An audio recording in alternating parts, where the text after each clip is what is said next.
Sa unang gabi ng aming pag-iikot, kasama ko ang ating National Screening Officer. Dito kami pumunta sa Molino 7 chapter ng Bacoor. At kahit nagbabadya po ang ulan sa gabing yan, ay natatagpuan namin, naabutan namin ang grupo ng Molino 7 chapter na nagkakandak ng kanilang orientation, at the same time meeting ng chapter para sa mga adikain sa mga future and upcoming event na gagawin ng kanilang mga chapter.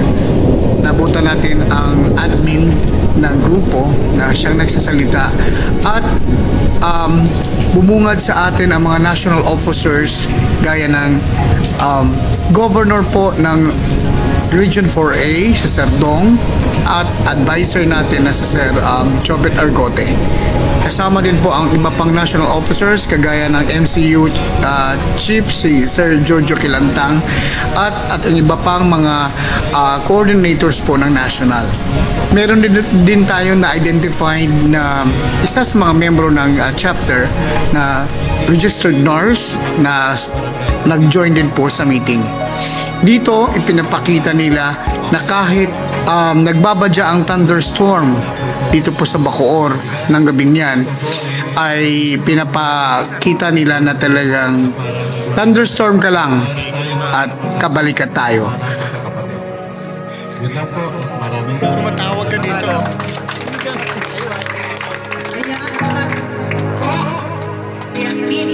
Okay, malinaw sa ano. Ibig sabihin,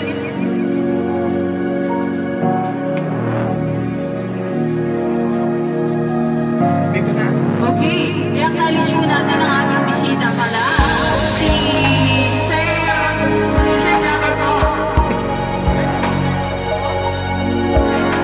Siya na po Maraming salamat po. Tumalo si Sir 1160 ang screening committee po natin. Ay, pagkunatin! Si Sir Blatter po, si Roro 69. Okay. Dilim eh. Po yan, 69 yan. Okay. Chief MCU, Sir Miranda, maraming salamat din po sa iyo. Thank you. Welcome po kayo dito. Ang Molino 7 chapter po ay tinatayang merong 60 members po ng Kabaliketnet International Incorporated Association. Association Incorporated, dito po sa kanilang grupo ay masigasig po silang nagkakandak ng meeting. Lalong-lalo na may mga upcoming pa silang pinaplanong gagawin. Una-una po, ang in-advise po natin dyan is yung legalities po sa lahat ng event. Magpapaalam muna sa barangay and at the same time, tsaka po ikakandak yung kanilang nasabing event.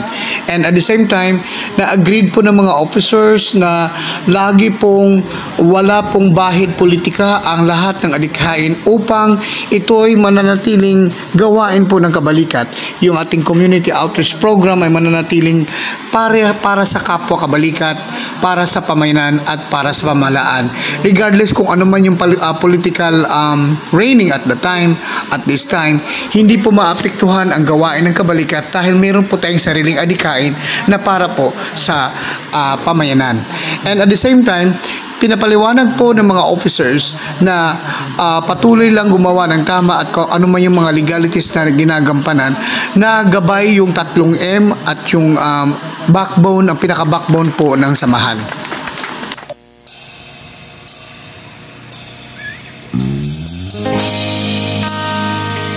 Sa pangalawang araw po ng pag-iikot ng inyong tropa, dumaan kami sa Mabuhay City Chapter. At dito po, nabisita namin ang isa sa mga business po ng mga officers ng Mabuhay City Chapter at pinapapunta nila kami sa kanilang headquarters na kung saan magugulat po kayo. Sila lang po ang pinakamalakas sa kanilang barangay dahil ang opisina po ng headquarters ng Kabaliketnet International Association Incorporated ay nasa loob mismo ng kanilang barangay. Ito ay located sa Paliparan 3, Dasmariñas City. Maya-maya itutur namin kayo doon. Samantala, dito muna tayo sa pasurpresa po ng isa sa mga officers po ng Mabuhay City Chapter. kami, sinusurpresa namin sila sa random visit.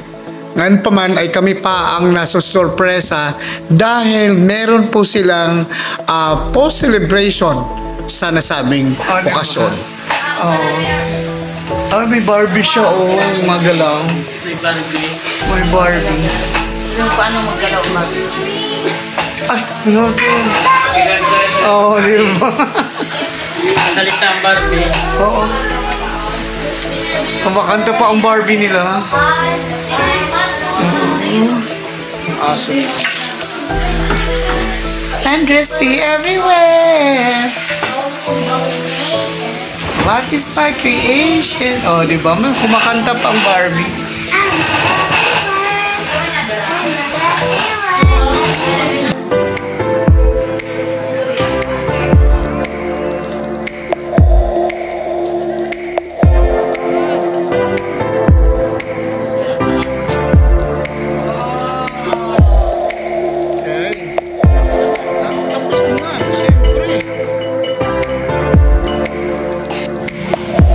Yung kanilang headquarters ay nasa loob ng barangay.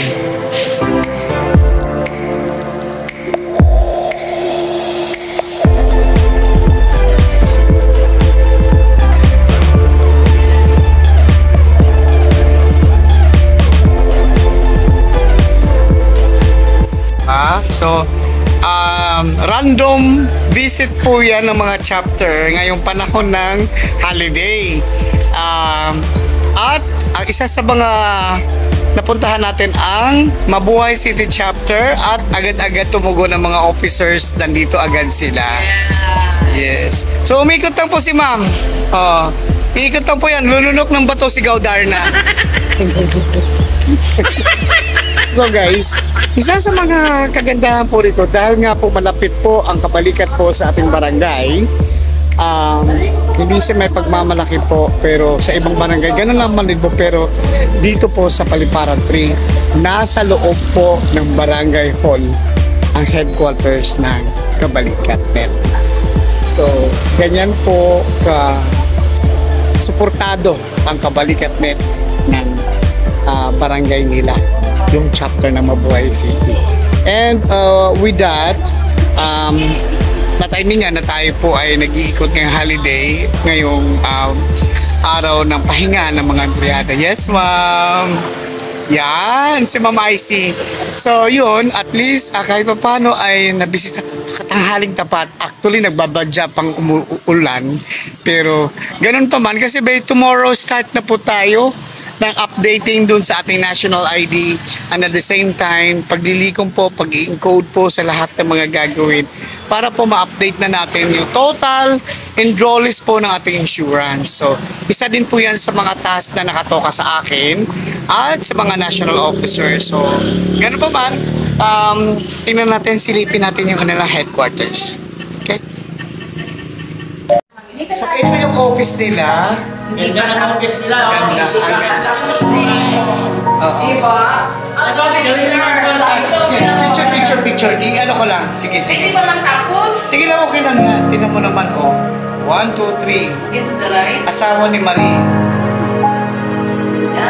Okay. Hello guys. Biglang dumalaw sila ni Sir. Tapos, aircon. Diba? Tapos aircon. Electric fan. Diba? Lamig na o. Cortina na lang ang biro mo. Headquarters dati, walang aircon. Pero kayo dito. Mayaman si Kapitan. Malamang, Mabuhay City Chapters lang ang sakalams ng kapitan. Anyway, so, we're happy na at least kahit papano sa random namin pagbisita ng ating National Screening Officer si Sir Junji. Isa sa mga pwede natin pagkakaabalahan, lalo-lalo na itong upcoming itong June, yung LGBTQIA+, the Pride Month, pwede din gawin yung July para meron pa kayong mahababang panahon sa paghahanda. It's either magpapakontest kayo ng mga LGBTQ natin ng mga members or fashion show week mamili na lang kayo kung anong costume ng panay, kung taga saan ka probinsya, yun yung magiging representation mo sa iyong costume. So, costume attire lang. Yun. Tapos, ano yan? Kabalikan International Mabuhay City Chapter Present. Fashion Week. Ganon. Fashion Week. Tapos, isi-showcase nyo kung saan probinsya ka, i-represent Malaking tao ng dito. costume. Malaking tao ng ano dito. Yung gabi, nandito yung iba-iba. Sa umaga wala. So, anong oras kayo nag-duty dito gabi lang? Gabi. Mga kababaihan. Yeah! Eh, Pero po pag may mga kami, pinagawin. so maganda ito, pag magmi-meeting kayo dito, tapos duty sa labas, kasi may tent naman. Nag-iikot kami sa loob ng mabuhay, pag curfew. Saan mabuhay? Itong dito o dito sa kabila? Dito. Kasi kabila ano? Kasi may Mabuhay City Chapter. Minsan, mapasya tayo sa gabi. Sige. Ano ka Friday ng gabi tsaka Saturday ng gabi. Ayun na lang. Doon, kapitan talaga doon. Doon sa kabila, doon sa subdivision. Doon. Ah, Dalawang Hindi hindi pa naayos to, pero wala. Oo, ano pa namin yan dyan, pipinturahan. Oo. Kasi, Tapos, ilipat namin to doon para doon yung pag nag-meeting doon si Pres, dito kami mga... magawa kayo dyan ng parang tulungan sa mga bravo na babae. Tulungan mo na namin dito. Kukulong yung mga babaero. Oo, mga bravo. Guys, dito sa kanila, parang nakikita, natin lagyan ako. parang nakikita ko mga women's power, empowered women's ang mga nandito. Ayos na kadalasan babae. Oo, di ba? Well, ano pa naman, so far, nag-update naman kayo sa mga activity niyo. So, good job kayo dyan. At may nakikita ako mga clean-up drive. Yung PDP, hindi niya pa na-post. Yung PD program. Na-post na. Na-post na. Check ko lang. Yung Operation Tuli, nag-post na din kami. Talaga? Nag-Operation Tuli Yung kami nung pag-video ko, Friday. isa yung sa akin personally, para magawan ko na sa Send na. So, laging ganun, isa-set yung mga activity para magagawa ko ng separate content dun sa activity din. Sige. Tapos, huwag kalimutan yung documentation para meron tayong accomplishment report every 3 months yun. So, ang meeting natin, every 3 months yung meeting ng pangkalahatan. Yung monthly meeting para sa mga officer na yun. So, sana si Sir Ruel, kasi siya man ang national na coordinator dito sa Mabuhay City Chapter, maka-attend siya ng monthly meeting. Once a month lang naman yun. Para pag may napag-usapan, pwede niya i-re-echo sa inyo dito sa chapter. Para updated kayo lahat. Oo nga po. Kasi kailangan may isa talaga na representative. Kasi busy si Sir Ruel. Kayo, busy kayo. So may isa na coordinator na pupunta sa national every first Sunday of the month na a-attend sa meeting para may mag-update. Para pag dito, nagmi-meeting kayo, meron siyang sasabihin na ito yung update ng national. Si treasurer na lang, kapag hindi Pwede po, representative lang. para may representative. Pag busy kasi.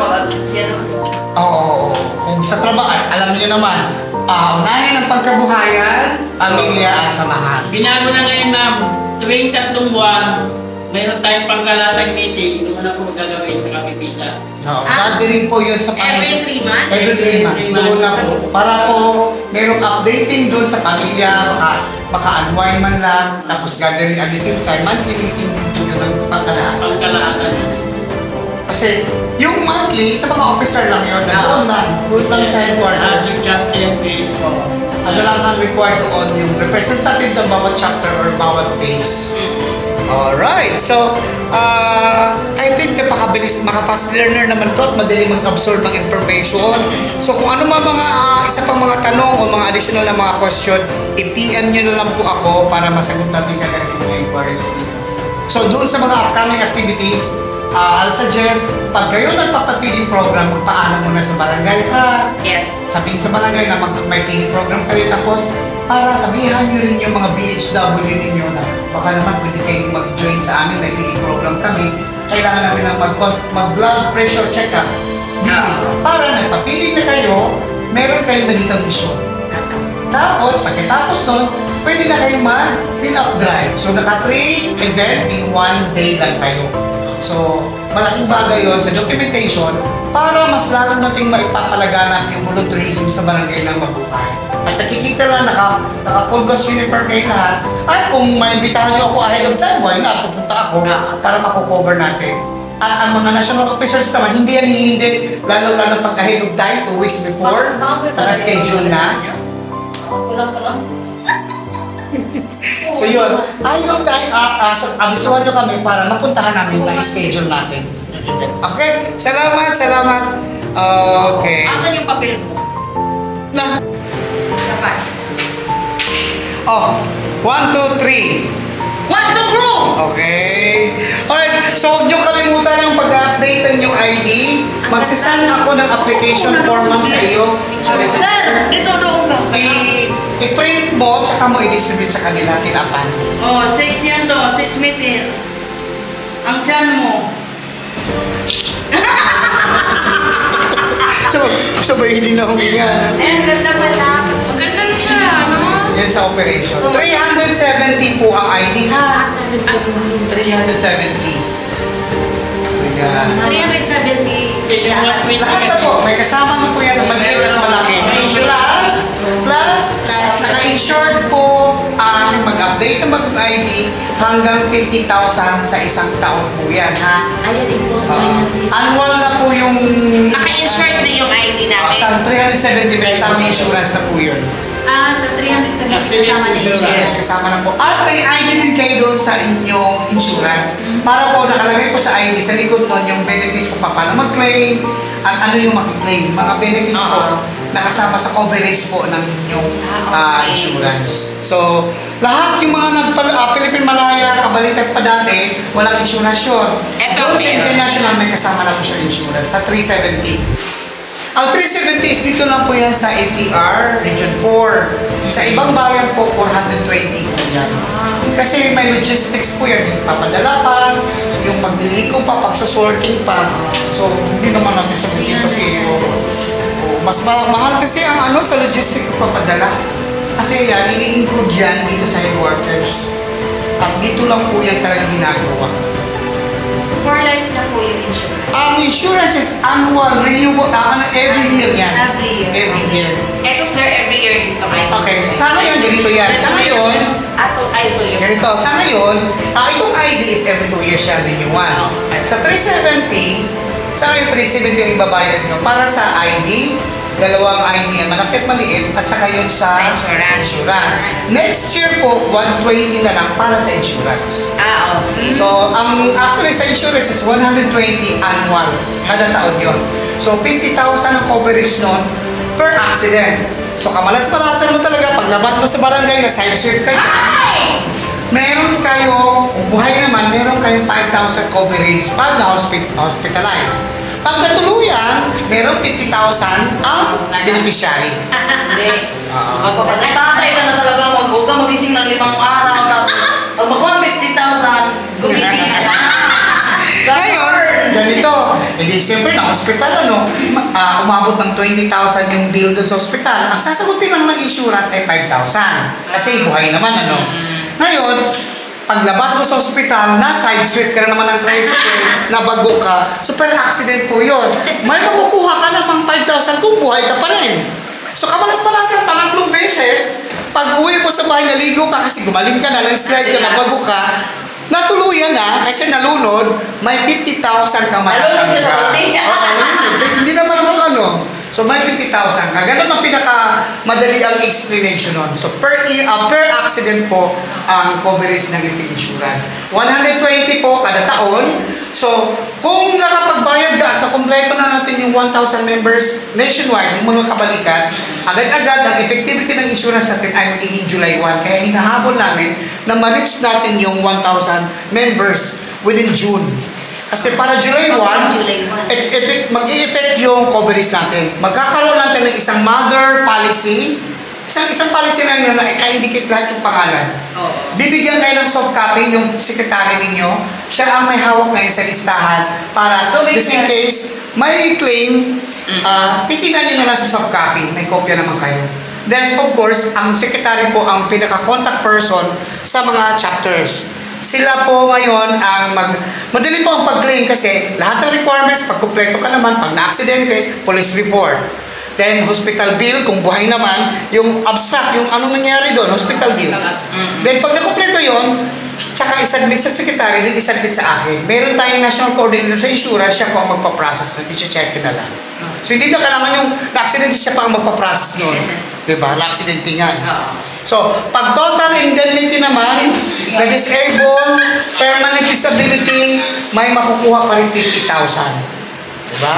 Malaking bagay din yun. Hindi na tayo... Pero may sardinas ka dito, sir. Oo nga. Dapat yan para yan kay Tatay Uwan kaninang umaga. Nakalimot ko yung Anyway, malaking bagay yun na meron tayong ganun kasi hindi na kailangan mag-pass-dahat. Pagka may Kumbaga ngayon lang naman yan, sir, di ba, na-implement na yun? Oo, kasi nag-level up tayo sa international. Sa national natin noon, wala pa yan. Pero, yun nga. So, kasama sa 370, first initial payment dito, 370, kasi kasama na dyan ang 120 insurance. Next year, 120 na lang ang renewal para sa insurance. Okay. Tulong-tulong tayo din sa mga members ninyo. Inganyahin nyo na rin mag-file nito. Tapos, kolektahin na lang din sa treasurer yung 370. Kahit na through GCash, ay importante po. Kung meron kayo 10 application, pupuntahan ko na, kukunin ko na para ma-file natin kaagad. Ang ID picture, black ang t-shirt, tapos white background. Huwag nyo nang tipirin na mag-selfie-selfie kayo. Dumaan na kayo doon sa patanggal ang yung ating mga Photoshop para tingnan mo naman, tingnan mo, parang 10 years ago.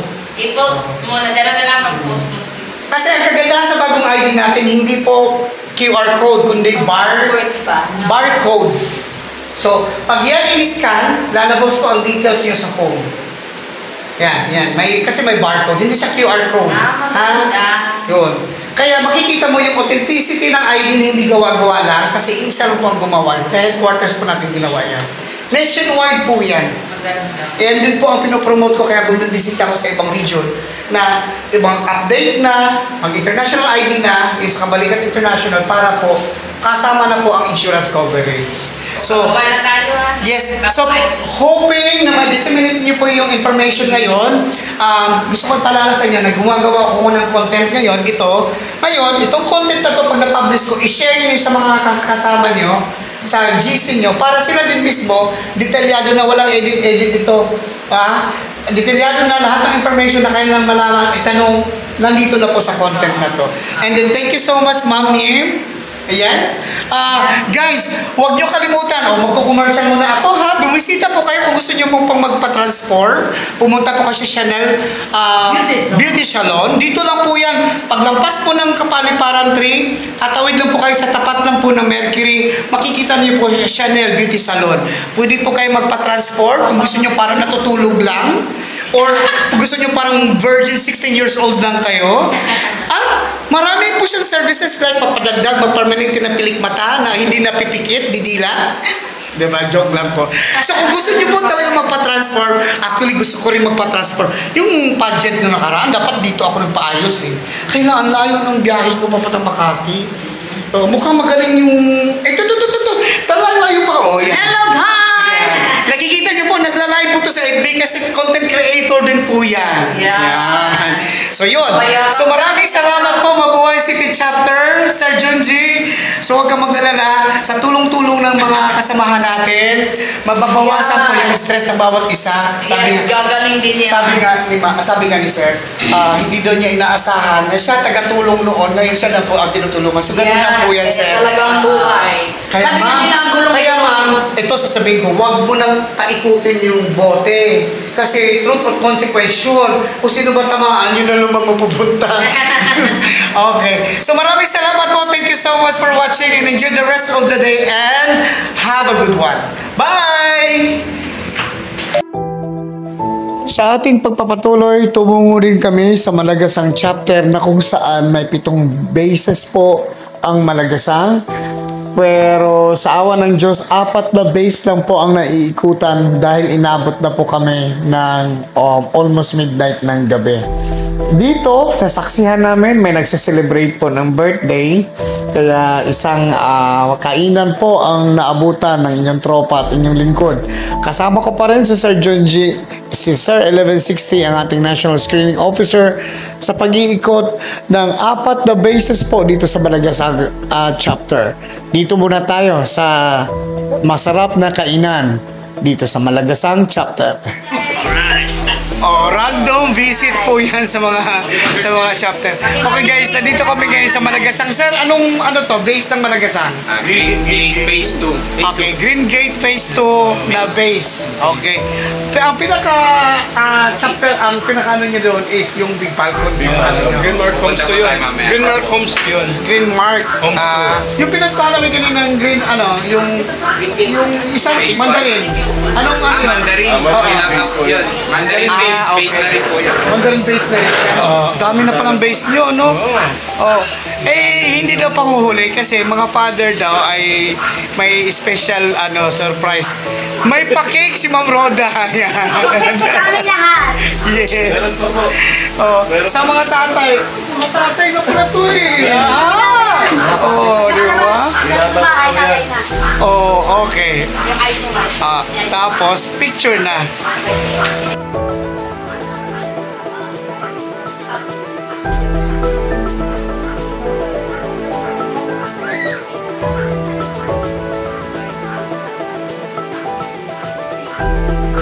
Amen.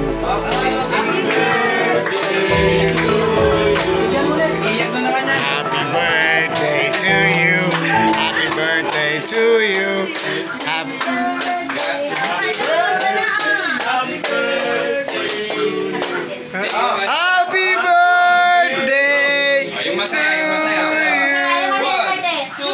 1, 2, 3, go!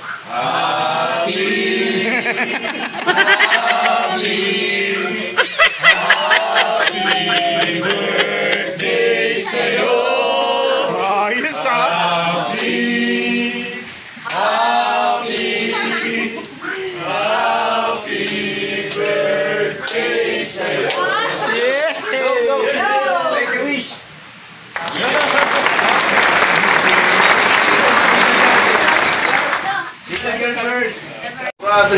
My birthday! Dali na, Eh, pinapunta ko si Chanting. Hayaan mo na ito, ikaw lang. Si Che.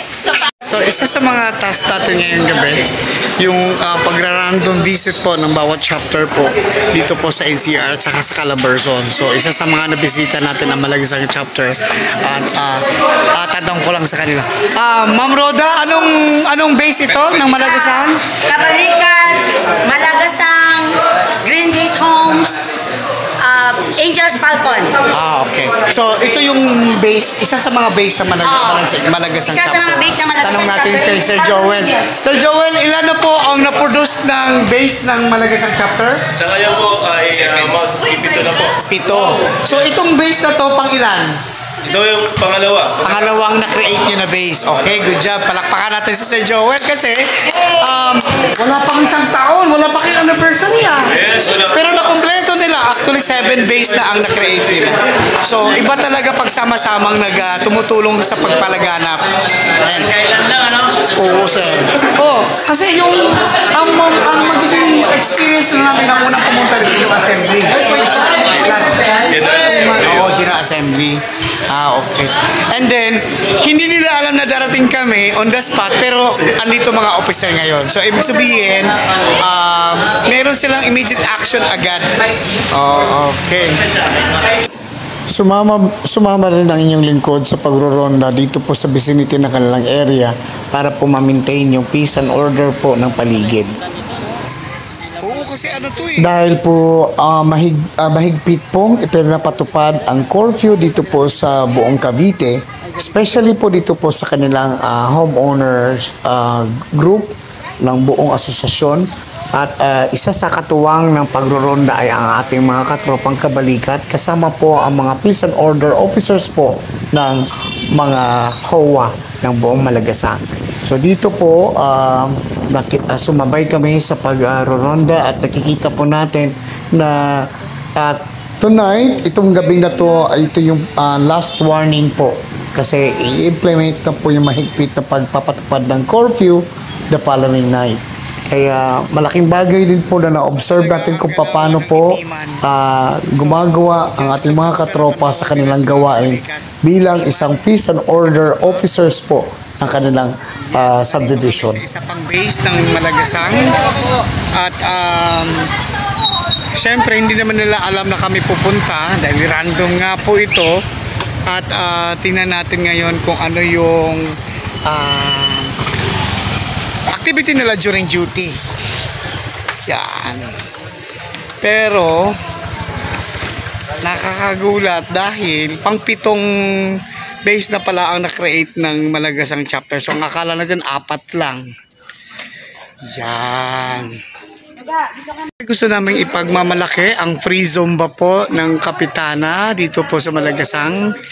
Yan po ang antabayanan natin kay Kapitana Lenny Herrera Andalion. So, sa base. Bakit kayo naka-ready? Alam niyo bang darating kami? Yes. Wow. Okay. Green Mic 1 base. Okay. Ito yung pang-ilang base ito na na-create ng Malagasang? Pang-pito. Yes. So, ito yung mga officers. Okay. Yung talagang tawagan natin, ma'am sir.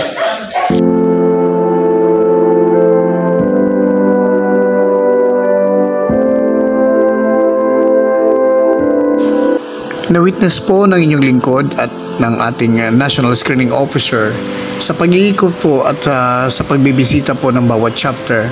Nasaksihan natin yung iba nagsiselebrate ng kasiyahan, nagsiselebrate ng Father's Day, nagsiselebrate ng birthday. Dito sa pupuntahan ng ating mga katropa, isang malungkot na pangyayari at meron din po tayong malungkot na eksena na natatagpuan. Isang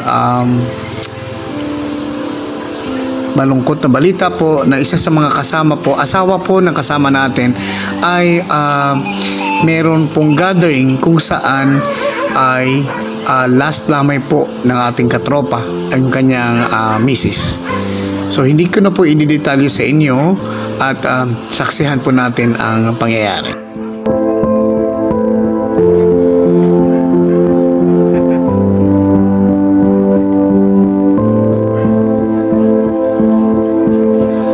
Nakikiramay po ang buong tropa ng Kabalikat-Net International Association dito po sa pamilyang naiwan.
Pag-iikot po ng mga katropang national dito po sa Malagasang chapter. May 7 base po sila.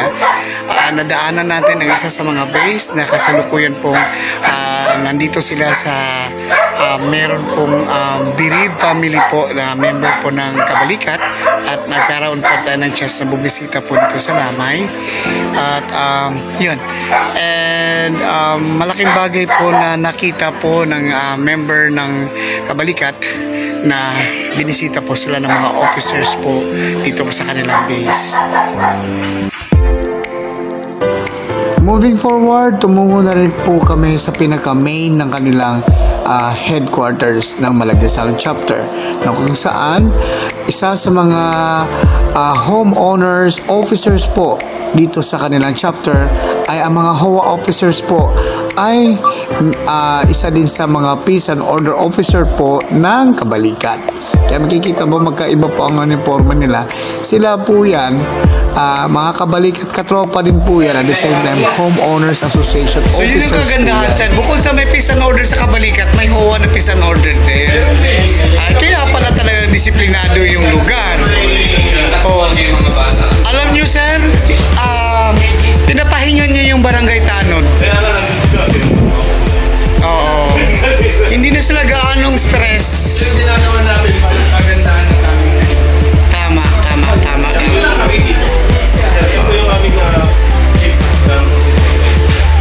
Ay, okay. Magandang araw po. Okay. So, ganda ng office niyo dito, ha? Ito yung pinaka-main talaga na sa chapter. Okay. So, last time kasi na napuntahan namin dito sa araw. So, iba talaga pagka yung sa operation yung actual. Opisina, sir, ang ano ninyo. Okay. Multi-purpose pa siya. Kasi, pati ang HOA dito rin. Okay. Maraming salamat po sa pakikiisa sa aming pagra-random check sa lahat ng sa ibang mga chapters na napuntahan ng inyong lingkod. Hindi man namin kayo napuntahan lahat dahil well, of course, una-una, isa sa mga factors bakit hindi namin naikutan lahat dahil sa tuwing gabi po bumabagsak po ang matinding ulan at maaring sa susunod po sa pag-iikot namin, hindi po kami magbibigay ng schedule para makita po namin kung talagang may operation po ang bawat chapters base po na maiikutan namin. Pero we'll see to it na may update din po kayo para po maipalaganap natin ang magandang gawain kung ano man ang ginagawa ng bawat chapter sa kanilang nasasakupan. Thank you so much sa suporta sa lahat ng officers and members, especially po doon sa mga tumutulong po, lalong-lalo na sa mga ipa-flash ko sa screen na ayaw po, marami po mga anonymous na ayaw po magpapa-mention, pero syempre kailangan po natin ng acknowledgement at kailangan po namin i-acknowledge po ang inyong tulong. Dito po after the content, ipa-flash po naman sa screen. And thank you so much guys. Sana sa susunod po, especially dyan sa Mabuhay City chapter, yung upcoming event nyo, i-remind nyo po ako. Sa Malagasang chapter, bawat phase may mga ginagawang activity. I-PM nyo po ako para at least mako-cover natin. Kung hindi man kuman mapuntahan lahat, pwede nyo pong isend ang mga videos para po magawa natin ng separate content yung mga activity na ginagawa nyo. And thank you so much, and of course, enjoy the rest of the day and have a good one.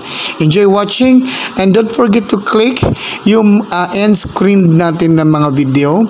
I-click nyo po yan para mariroute kayo doon sa panibagong video na panonoorin ninyo. And subscribe, like and share, make a comment para po mas maganda po ang engagement natin. Well, dito po sa mga pictures na pinapakita ko po sa inyo, i-acknowledge ko rin po yung presensya ng ating isang character po na napapansin ko dyan sa Malagasang chapter, si Miss I Love It. Nice to meet you again, ma'am, and looking forward na in every event makikita na po kita muli sa mga activity ninyo dyan sa Malagasang. And patuloy lang po sa pagpaparami po at good luck sa lahat ng activity. Enjoy the rest of the day and have a good one. Bye!